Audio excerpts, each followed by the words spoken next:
So before we talk about science, I want to start by saying that I'm deeply honored to accept the Science Innovation Award from the European Association of Geochemistry. And I want to begin by expressing my sincere thanks to Marc Chaucidon and all the colleagues who supported my nomination. So it is very humbling to be associated with a distinguished scientist like Samuel Epstein. But as I recently learned more about his life and work, I discovered a very surprising connection. In an interview, Epstein once said, "At first, I wasn't interested in science. I never really understood what science was until I started doing it. And then it turned out to be so much fun that I decided, if possible, it was to be my life's work." And these words deeply resonate with me. My decision to study earth sciences at ETH Zurich was almost a matter of chance. But just like Epstein, once I started, I found a passion that would shape my entire career. I have been incredibly fortunate to encounter inspiring and supportive mentors all along the way, and it is because of these remarkable people and their support that I stand here today to accept this award. I would first like to acknowledge Terry Seward. At ETH, Terry first introduced me to the isotope geochemistry of geothermal fluids, and he then accepted to supervise my master's thesis. It was during this time that I first realized the true challenge of scientific research, but also how much fun it can be. And Terry's encouragement then led me to pursue a career in research, and again, by a kind of a stroke of luck, I found the PhD opportunity in Dave Hilton's Noble Gas Lab at Scripps Institution of Oceanography in San Diego. Under Dave's mentorship, I had the privilege of participating in research cruises and field work all around the world. But beyond this exciting part of research, Dave also taught me that noble gas geochemistry requires technical skills, as well as dedication, persistence, and perseverance. I also realized that true scientific achievement comes not just from individual effort, but from working with a dedicated team that includes fellow students, postdocs, researchers, as well as technical staff. My journey then led me to CRPG, where I have access to some of the best equipped noble gas and SIMS facilities in the world. The world-renowned expertise of CRPG's researchers has also been a springboard for me and for my participation on the analyses of samples returned by various space missions, including Stardust, Hayabusa, OSIRIS-REx, and Apollo. But more than the facilities and the unique samples I have worked on, it is the people, the engineers, researchers, and colleagues who have been fundamental to my success, especially as I began diversifying my applications and developing new analytical methods.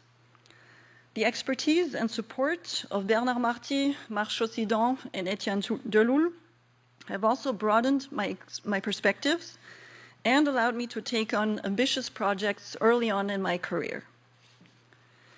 Now, during my PhD, I focused on generating massive data sets using well-established analytical techniques. But my years at CRPG have revealed a new passion, fiddling with mass spectrometers for challenging, non-routine sample analyses. So while I'm now more of an indoor geochemist, the dynamic and stimulating environment at CRPG has allowed me to tackle new projects that require innovative and unconventional approaches.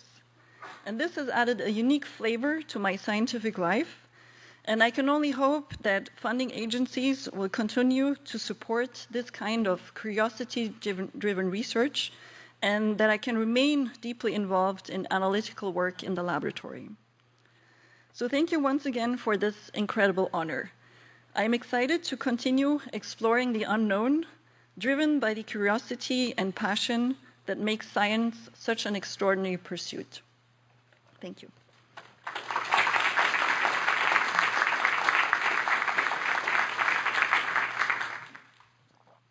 So now let's talk about science.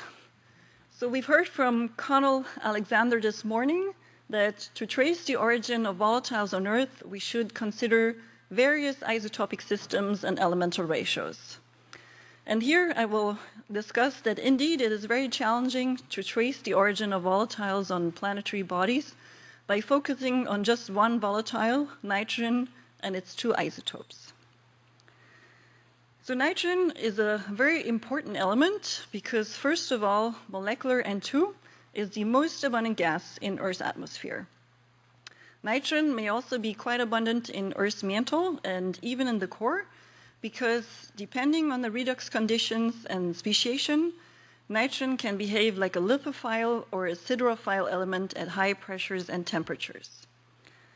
And finally, nitrogen, together with hydrogen and carbon, has been a key ingredient for the emergence of life on Earth. Now, while our planet is unique in that Earth supports life, nitrogen has also been detected in the atmospheres of Venus and Mars, and traces of nitrogen have been found in samples returned from the Moon and in Martian meteorites.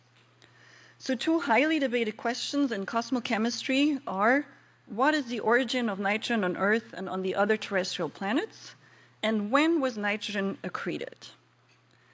And so, of course, to better understand the origin of nitrogen on Earth, we can use the two nitrogen isotopes. We then need some samples that reliably record the nitrogen isotopic composition of different terrestrial volatile reservoirs, and we need to know the nitrogen isotopic composition of various potential volatile sources. In addition, we also need to understand if maybe planetary processes could have changed the nitrogen isotopic composition of the terrestrial reservoirs. Now, thanks to meteorites and samples returned by various space missions, we can actually measure the nitrogen isotopic composition of various planetary materials in the laboratory. For example, we can use noble gas or stable isotope ratio mass spectrometry for bulk or step measurements of the nitrogen isotope ratio. We can also use the ion microprobe, or SIMS, to analyze quite small samples or to assess any spatial isotopic variations. The isotope ratio that we measure, N15 over N14, is then normalized by the nitrogen or the isotopic composition of atmospheric N2. And the delta N15 value represents the per mil deviation from this isotopic ratio. In addition to laboratory analyses of terrestrial and extraterrestrial samples, remote measurements by spectroscopy, as well as in situ measurements by mass spectrometers on spacecraft, have provided key information on the nitrogen isotopic composition of cometary ices, as well as of planetary atmospheres. And so thanks to these different techniques and the analysis of various types of samples, we know the nitrogen isotopic composition of different planetary objects or reservoirs in the solar system. And here I'm showing you these values kind of schematically as a function of the radial distance from the sun. So the delta N15 value of the solar wind or the protosolar nebula is known thanks to samples returned by NASA's Genesis mission. This value, which is near minus 400 per mil, as indicated by the yellow bar, is also recorded by Jupiter's atmosphere. The different Conrad classes or groups mostly have delta N15 values on the order of minus 50 to plus 50 per mil, and only a few carbonaceous chondrites are enriched in N15. In contrast, remote observations have shown that comets seem to be significantly enriched in N15, but again, we only have measurements from cometary coma and only for a few molecular nitrogen-bearing species. But the picture that we get here is that the delta N15 value increases from the solar to chondritic and cometary reservoir. We can also see that at this scale, terrestrial nitrogen, which is indicated in dark blue, is isotopically most similar to chondrites and very different from the solar and cometary end members. Now, when we combine nitrogen isotopes here on the y-axis with hydrogen isotopes on the x-axis, we see that these volatiles in Earth's mantle are isotopically most similar to N-statite chondrites. So this is indicated in red on the lower left-hand side. So this is kind of consistent with the idea that these volatiles were accreted during the main stages of Earth's formation from inner solar system materials. However, we can also see that compared to the mantle, Earth's surface and atmosphere is significantly enriched in the heavy isotopes N15 and also deuterium. And this may indicate that there was a later contribution of materials from the outer solar system, maybe similar to Ci and Cm carbonaceous chondrites. So this data set suggests that terrestrial nitrogen originates from inner and outer solar system sources and was accreted at different times from these two reservoirs. Now, I want to point out that on this figure from our review paper that we published in 2022, we had plotted 6 data points for Ci chondrites. And these delta N15 values are on the order of plus 40 to plus 45 per mil, which are the values that are typically reported for Ci chondrites in many publications. But recently, I've decided to go back through the literature and check the delta N15 values that have actually been published for Ci chondrites. And so it turns out that samples from only 3 CIs have been analyzed, Ale, Ivuna, and Orgueil, and their delta N15 values actually range from 30 to plus 60 per mil. This figure also shows that most reported nitrogen contents are on the order of 1500 to 2000 ppm, but 2 Orgueil samples were found to contain a lot more nitrogen. And this raises the question of which delta N15 value and nitrogen abundance is best representative of the CIN member. Now, one of the very first delta N15 values for Orgueil was actually reported by Robert and Epstein in 1982. This value was obtained by a stepwise pyrolysis using about 20 milligrams of sample. Now, thanks to advances in analytical technique over the past 4 decades, the mass required for nitrogen isotope measurements has decreased drastically. And in fact, at CRPG, we can now obtain precise and accurate nitrogen isotope ratios using noble gas mass spectrometry and using less than 1 milligram of material for CI-type samples. So this particular value for Ivuna, indicated by the red star, was obtained using a Noblesse noble gas mass spectrometer. So this is a mass spectrometer that has been specifically designed for the multi-collection analyses of noble gases in static mode. So the Noblesse allows me to measure the 3 isotopes of neon and the 3 isotopes of argon in multi-collection. But what is of most interest to me is that I can now also measure the 3 isotopologues of molecular N2 in multi-collection, and this can be done for very small gas amounts. The mass spectrum on the left shows that by measuring the N2 signals on the low mass side of the peak, we only have to worry about the interference with CO, and this contribution is usually completely negligible if our gas purification procedure is efficient. And so this technique has really been key for my work. I can now analyze any small sample or heat any small sample with a CO2 laser to extract a gas at different steps. And at every heating step, I can then sequentially analyze the abundance and isotopic composition of neon, argon, and nitrogen. And so this unique capability of coupling noble gas and nitrogen isotope analyses has allowed me to target rare and very small samples, so such as those returned by NASA's OSIRIS-REx mission, shown here, but also other types of CI-like materials. So for example, we have recently analyzed fragments of CI-like clasts that are trapped in other types of chondrites and achondrites. Now, I should clarify that the mineralogy of these clasts is very similar to CIs, but the isotopic composition of hydrogen, oxygen, and sulfur is very different. So these clasts are not really CI-like, and this is why recently now they've been referred to as C1 clasts. In addition, we've also had the chance to work on samples returned from the C-type asteroid Ryugu from JAXA's Hayabusa 2 mission. So here I'm just showing you again the delta and 15 values of sea ice for reference, but this time as a function of the inverse of the nitrogen abundance. So as mentioned, we've analyzed fragments of Ci-like C1 clasts, one trapped in a urolite and the other in a Cr chondrite. And it is clear that these C1 clasts have much higher delta and 15 values and lower nitrogen concentrations than sea ice. And so this further confirms that these C1 clasts represent material that is not sampled by any known meteorite group, and they cannot originate from the same parent body as sea ice.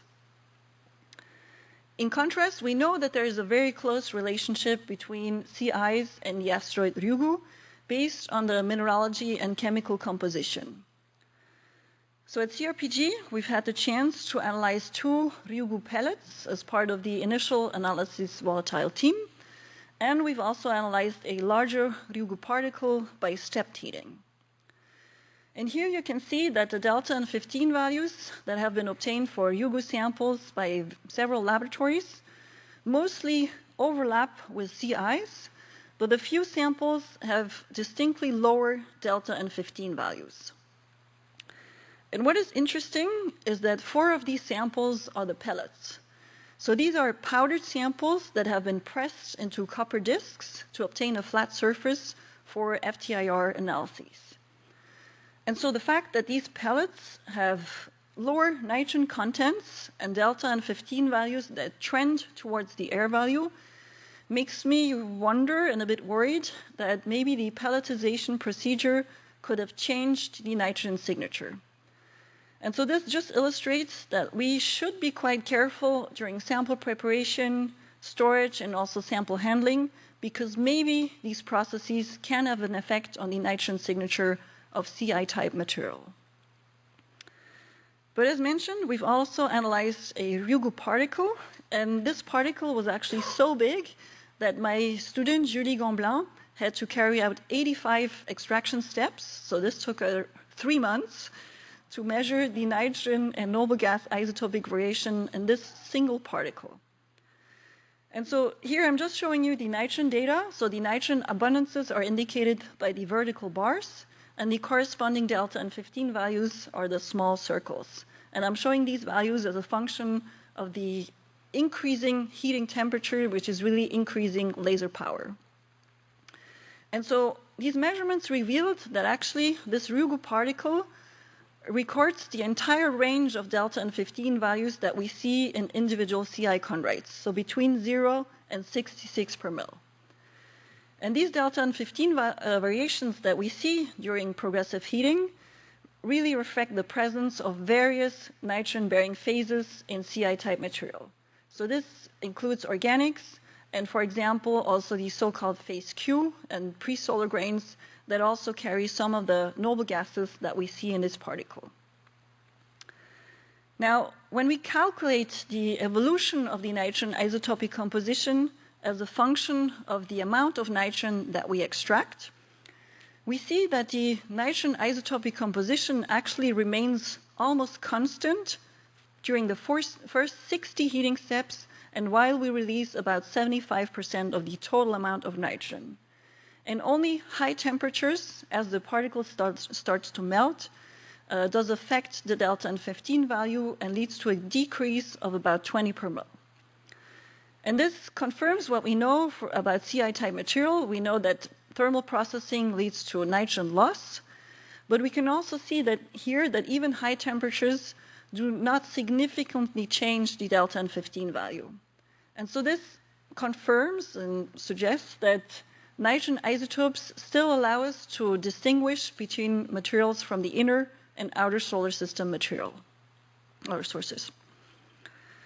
So in conclusion, so far, we know the nitrogen isotopic composition of various planetary materials, but we have to keep in mind that the isotopic composition of any very small sample might not be well representative of the parent body or the specific chondrite group. And this may become even more of an issue in the future because as the detection limits and sensitivities of our mass spectrometers improve, we're going to analyze smaller and smaller samples, and so we're going to become more sensitive to the so-called nugget effect. The other issue now is that we really need to better understand if Earth or Earth's mantle really preserves the isotopic composition of the initially accreted material. And so to better understand if core formation, magma ocean crystallization and degassing, as well as volatile recycling, could have changed the nitrogen isotope ratio, I've started to work more closely with experts in experimental petrology. Now, experiments carried out at high pressures and high temperatures tend to produce quite small samples, which can be challenging to analyze by noble gas mass spectrometry. And so to measure nitrogen in small silicate samples, I have developed a new method using the 1280 ion microprobe in Nancy. We found that by measuring the signal of 14NO indicated on the upper right, and by using standard glasses that we've developed in-house, we can obtain nitrogen abundances that are in very good agreement with those that we get with noble gas mass spectrometry. In addition, if a sample contains quite a lot of nitrogen, we can also measure the signal of 15NO and then derive the isotope ratio.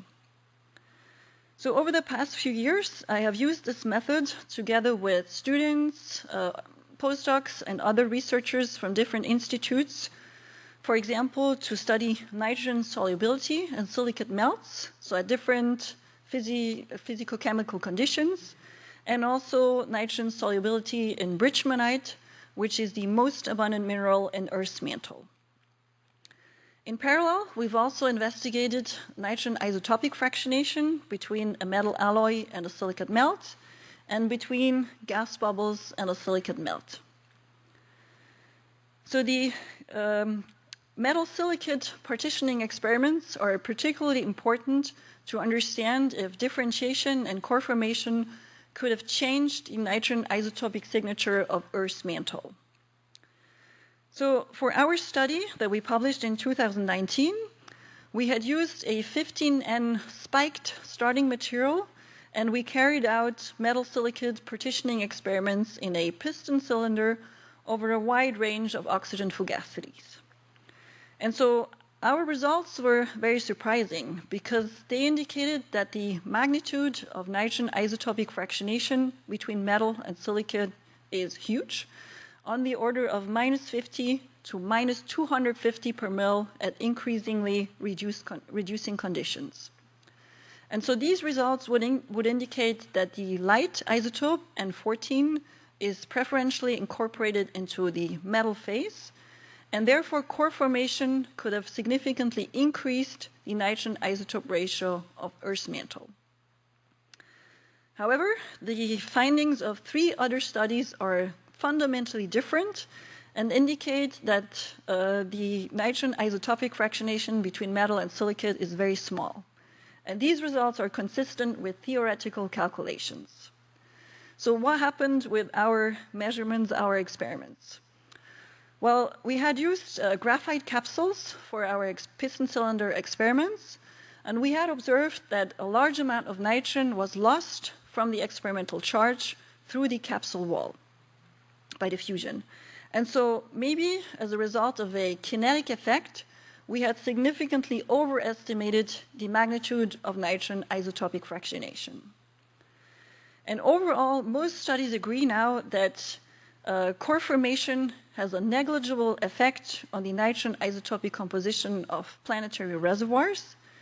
And if this is the case, then the delta N15 value of a planetary body is recorded in samples from both its silicate mantle and also the core. And if this is the case, then we can use mantle-derived samples that are relatively undegassed, such as melt inclusions, to try to trace the origin of nitrogen on different planetary bodies. And so over the past few years, we have used SIMS for the first time to measure nitrogen in olivine-hosted melt inclusions, in Martian meteorites, anhydrites, and also in terrestrial volcanic rocks. The Martian meteorite Chassigny, which is shown on the left, is a particularly important sample because it's a donite, so a very primitive mantle-derived sample. And previous studies have suggested that these melt inclusions trap mantle-derived volatiles. And a major question was if these volatiles are derived from the solar nebula, so trapped during ingassing as Mars accreted. However, even for such a primitive sample, it is very difficult to correctly interpret the nitrogen abundance and nitrogen isotopy composition. We still have to think about nitrogen degassing, and the problem is here that we don't know the nitrogen speciation, which depends on the redox conditions and also on the presence of water. We also know that even these primitive melt inclusions have been changed after entrapment in their host olivine. In addition, we know that cosmogenic N15 is produced by cosmic rays in space, so this increases the nitrogen isotope ratio, but this is something that we can fortunately kind of correct by using the noble gases.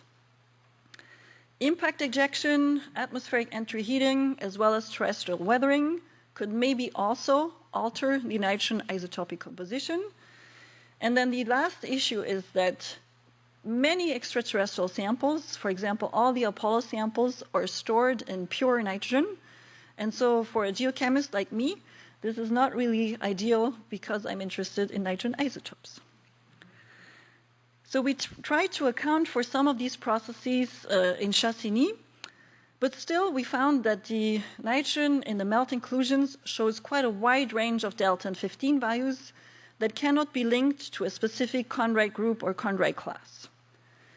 But just like Earth, these nitrogen isotopic compositions are isotopically similar to chondrites, very different from the solar value, and so these further confirm that nitrogen volatiles in the Martian mantle are not inherited from ingassing of solar nebula gas. So I just want to finish by mentioning Nakla, another Martian meteorites. So here we find two melt inclusions that have similar nitrogen isotopic composition as the values that we found in Chassigny, but the mesostasis glass has a completely different isotopic composition, with much higher delta and 15 values up to about plus 350 per mole. And we think that this indicates that the mesostasis glass, or the trapped melt, I should say, was maybe contaminated by gas from the Martian atmosphere. So it's kind of an ingassing process during impact ejection. So in conclusion, it is very difficult to trace the origin of nitrogen on planetary bodies by using nitrogen in small extraterrestrial samples. But still, we can get an idea of the origin of nitrogen by comparing the isotopic composition of nitrogen in planetary interiors with different end members, so including the solar nebula, solar wind, irradiated dust, chondrites, and comets. But I have to admit that we tend to completely ignore differentiated planetesimals as a potential volatile source to Earth and other planetary bodies. As Connell said this morning, we also know that nitrogen isotopes alone will not give us a final answer on the origin of volatiles on Earth, and we have to consider other isotope systems and elemental ratios. And finally, we really need to better understand the effects of planetary processes on the nitrogen isotopic composition and volatile elemental ratios, and only if these processes had a minor effect can we then compare the isotopic signature of mantle-derived samples with other cosmochemical end members. Thank you for your attention.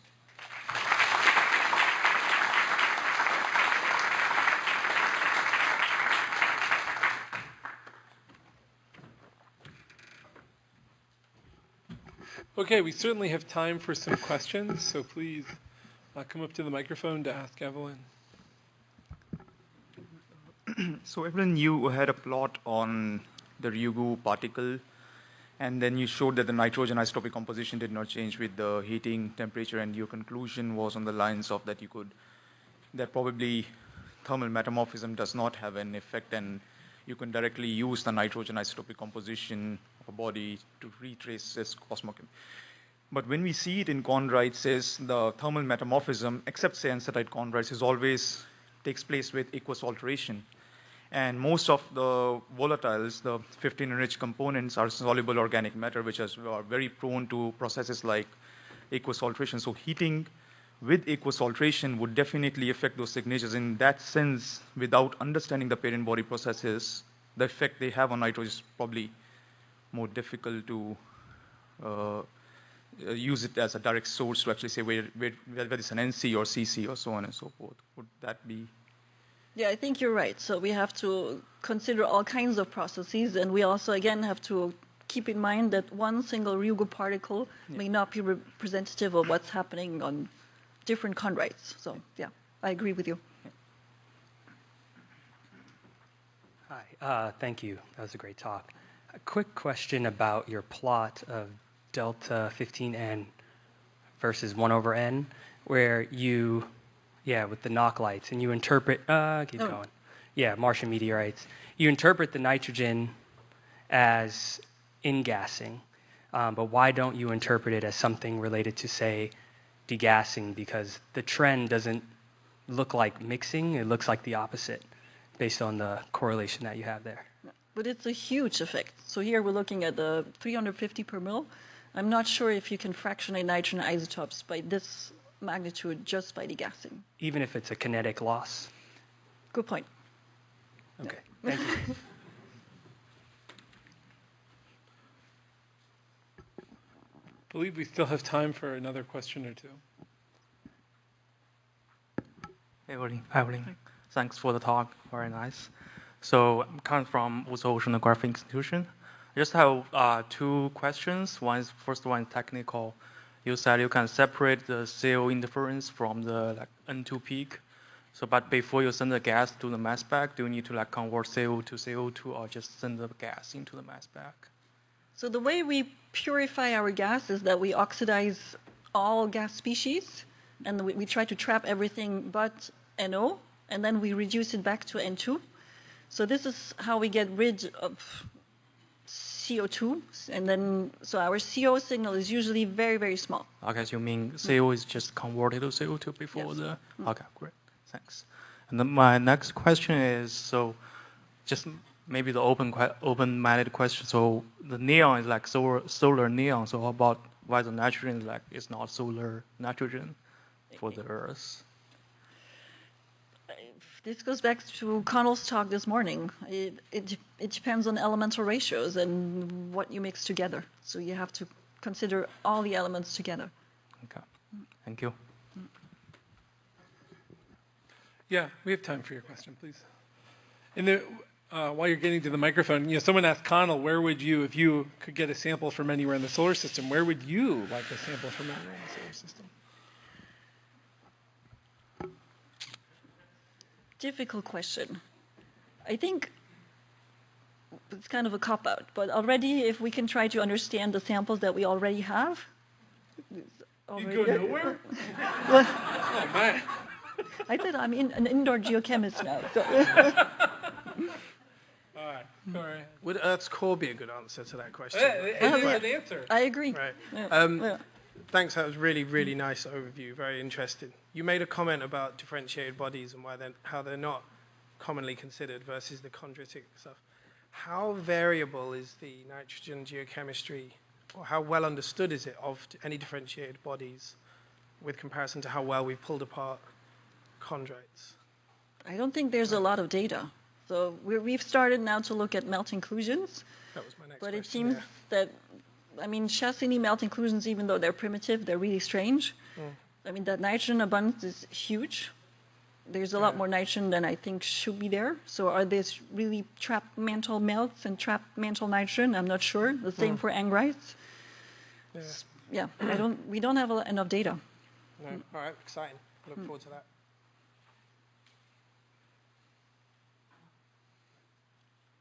Go right ahead. We have another minute or two. So can I ask a question? Yes, we have another. Yeah, just, it's not my field really, but I'm just wondering if you are using the same technique, this in situ technique, to look at, for example, at inclusion in diamonds or in terrestrial mantle minerals. Do you expect to see a big range, or you think that it won't be the case? In other words, could you see, significant heterogeneities that we don't even know about? The thing is, with in situ sims, the way we do our measurements, you need 100 ppm for nitrogen isotope ratio, and then the uncertainties are still huge compared to noble gas mass spectrometry. So with in situ data, we don't have the precision for the measurements. It will probably never be possible for terrestrial samples. Catherine, you can go ahead. We had till 3:45, so we have 2 more minutes. All right, since we have time. So with the ground-based spectroscopic measurements, in the atmospheres of icy objects far out in the solar system, HCN is one of the molecules that we actually do detect at millimeter wavelengths. For example, at Triton and Pluto and Enceladus, these are places that we could, in theory, try to look for the nitrogen-15 in the molecule HCN. So this isn't a very well-framed question, but I guess, what would you expect at those places? Would you expect them to look like cometary, essentially, or? It's difficult to say because, Jupiter's atmosphere is like the solar nebula, indicating that it is solar nitrogen. And then Mars is fractionated to high values probably because of nitrogen loss, hydrodynamic escape. So I guess I can't answer your question because it would all depend on different processes. The origin of nitrogen and then the planetary processes that affected the atmosphere afterwards. Right, okay. Would you expect HCN to differ from other nitrogen-bearing molecules due to the chemistry? I think you might know more about this than I do. I think, at least for the comets, all the nitrogen species seem to be the same, but I don't know. Okay. I don't know if that will be the case for planetary atmospheres necessarily. Okay, thanks. Well, let's thank our award winner one more time.